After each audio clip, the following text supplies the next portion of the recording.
Wa qul ja'al haqqu al-haqq wa zahaqal batil, lawannya itu batil. Ada dua yang menarik di sini, ini satu. Yang kedua, paparan Al-Quran, innal batila kana zahuqa. Kana zahuqa.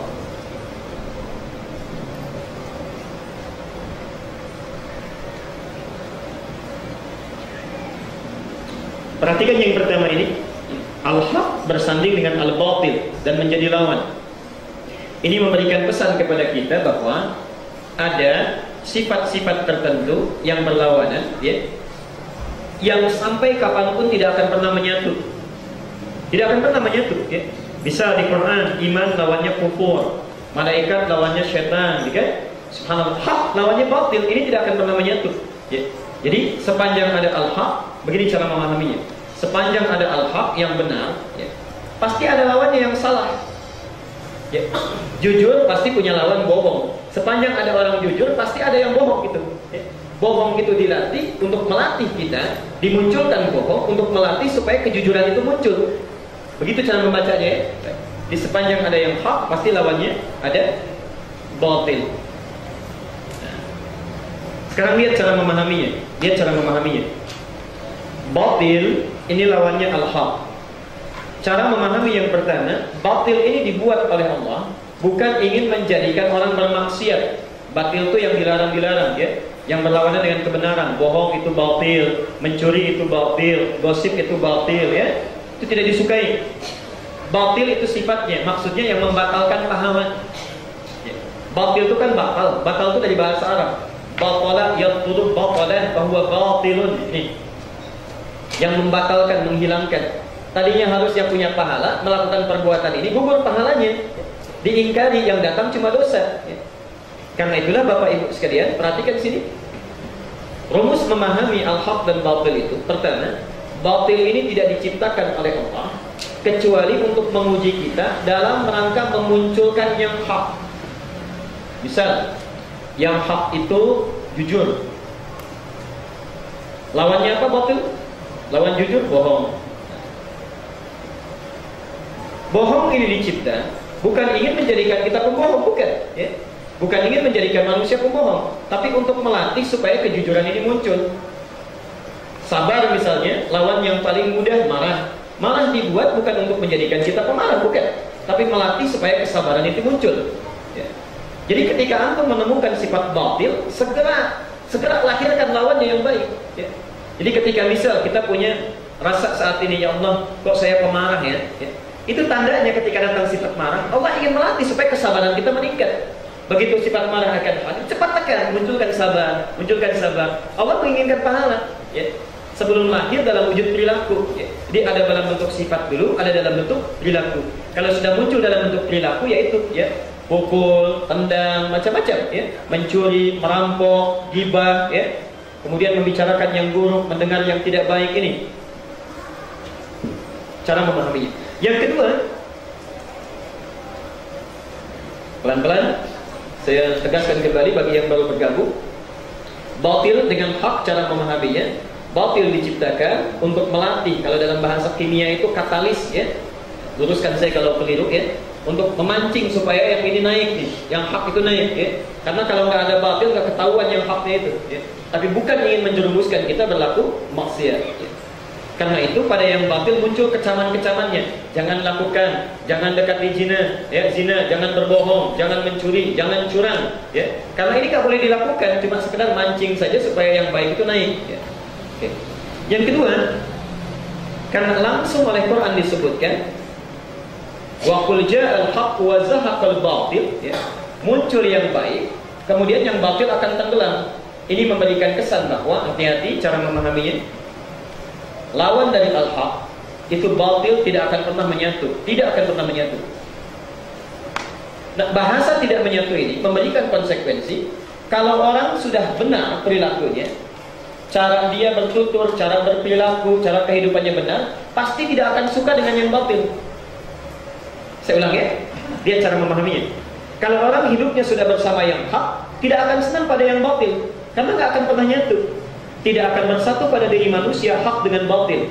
Misal Allah itu hak, ya. Al-haqqu min rabbika fala takunanna minal mumtarin, ya. Hak. Ya. Kalau orang sudah tahu dengan Allah, tidak akan pernah dia suka dengan selain Allah. Ya. Bisa lihat orang, misalnya kita hari Ahad, ya, misalnya ada orang datang kepada selain Allah, itu lihat saja sudah nggak suka, karena nggak nyatu, nggak nyatu. Bisa orang senang zikir, zikir macam-macam bentuknya. Ada sholat, ya.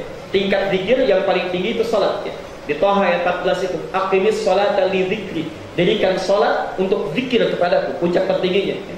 Ada dalam bentuk tasbih, subhanallah, tahmid, alhamdulillah, tahlil, misalnya la ilaha illallah, takbir, Allahu akbar, ya. Hadis riwayat Muslim nomor hadis 720. Setiap pagi itu minimal kita mesti bersedekah itu, ya. Mesti bersedekah kata Nabi, ya. Wa ala kulli sabihatin, ya. Setiap datang waktu fi kulli sabihatin ala kulli sulana sedekah.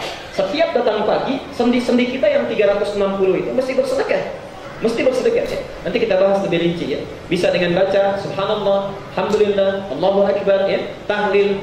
Kalau mau singkat nanti salat duha, ya. Itu yang akan kita bahas nanti, ya. Baik. Zikir misalnya, orang yang biasa lisannya zikir, hak, itu pasti gak akan senang dengan, ya, yang buruk-buruk, mencela, gibah, ya.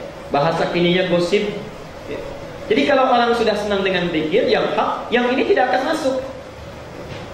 Nah, mafhum mukhalafahnya dalam ilmu ushul fikih kebalikannya. Kalau di antara kita masih senang membicarakan orang, cara gosip dan sebagainya, artinya yang hak ini belum masuk ke dalam diri kita itu. Ya. Kita masih senang membicarakan orang, senang yang jelek-jelek. Artinya apa? Artinya adalah yang hak ini belum masuk ke dalam diri kita. Karena kalau orang sudah dekat dengan yang hak itu, subhanallah, pasti nggak akan suka dengan yang batil. Tidak akan suka, ya. Kalau sudah suka dengan yang halal nggak akan masuk, ya. Tapi kalau yang haram banyak yang masuk, susah menerima yang hak. Bapak yang kerja-kerja, ya, misal dari Senin sampai dengan sepekan bekerja di perusahaan, orang menyodorkan proyek untuk ditandatangan, ya. Kita tahu itu batil, ada sogokannya, proyeknya nggak jelas. Kalau orang itu hak, tahu dengan yang hak, maka jangankan tangannya yang berat, ya, matanya saja untuk melihat itu sudah nggak mau. Karena nggak akan bertemu itu. Tapi kalau antum kurang yang haknya, itu jangankan mata, tangan aja ringan mengambilnya. Tangan ringan mengambilnya, ya. Nah, kalau kita ingin meningkatkan yang hak ini, selain menunaikan sholat 5 waktu dengan baik, kata Al-Quran rumusnya dengan tahajud. Tahajud itu salah satunya, ya.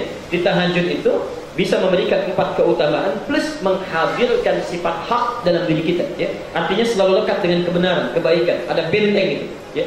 Jadi kalau orang sudah menunaikan tahajud, bentengnya perisainya jadi kuat, ya. Dengan 4 kebaikan yang dia tadi telah peroleh. Yang kedua, yang ini. Jadi ini yang pertama tadi terbagi 2 bagian. Bagian kedua ini, bagian terakhir di ayat ini. Innal batila kana zahuqa. Perhatikan betul ke sini. Kalau antum paham cara memahaminya, itu hidup gak akan kecewa. Terutama yang sedang beraktivitas, berdagang, kerja dan sebagainya. Hukum yang batil karena zahuqa, satu saat pasti akan tenggelam. Setiap yang batil pasti akan sirna, akan musnah, akan hancur.